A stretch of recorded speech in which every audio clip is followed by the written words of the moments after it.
I'm Joanna Penn from Mystery Thriller TV,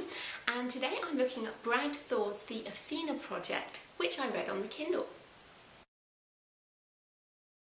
So one of the premises of the book is based on Project Paperclip, which was when the German Nazi scientists after the war were taken to the West and continued some of their experiments so that the governments could use their research. So we learn a bit about how they were working on this thing called the Angel's Gate, which is essentially a teleportation device, and we see some of the gruesome effects of this gone wrong in the book. And we learn, of course, that this could be used for terrorism. So that's kind of the overall premise. So the heroines of the book, and probably the reason to read it, are these brilliant women who are part of a special forces team who basically go in and do these tasks for the government. It's written from a very sort of male perspective where you get details of the guns, you know, the types of guns, the types of vehicles, like you would get in some of the more sort of male-orientated action books. But this is written from this, you know, sort of perspective of these four women within the Special Forces team, and we first see them when they go into a house in Venice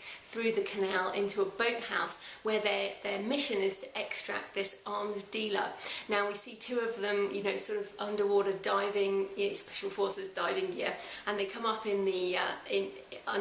boathouse and they take off their stuff and then they put on their cocktail dresses, because these women are seriously hot, and even though they kick ass and, you know, can kill people and they're assassins and they have all these special skills, they're also really beautiful and gorgeous.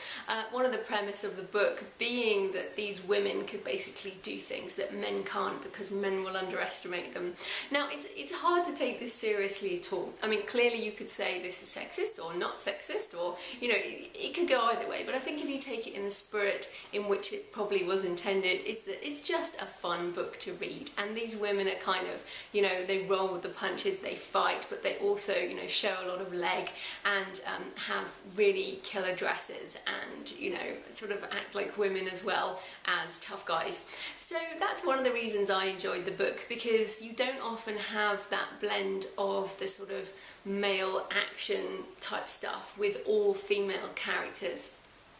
There are some men in the book, clearly, but they're generally, you know, outer rim characters who aren't the ones specifically in the middle of the action. So these women are then tasked with basically finding out about this Angel's Gate and stopping the terrorists. One of the gruesome things that can occur with this Angel's Gate is that things get teleported incorrectly and end up in the middle of rock or something nasty. So you see some sort of bodies stuck in the middle of the jungle, and they're kind of poking half out of the rock, and, you know, there's some good gruesome scenes in there, but I particularly enjoyed the kick-ass female characters and would recommend the book based on, you know, just having a fun-filled ride,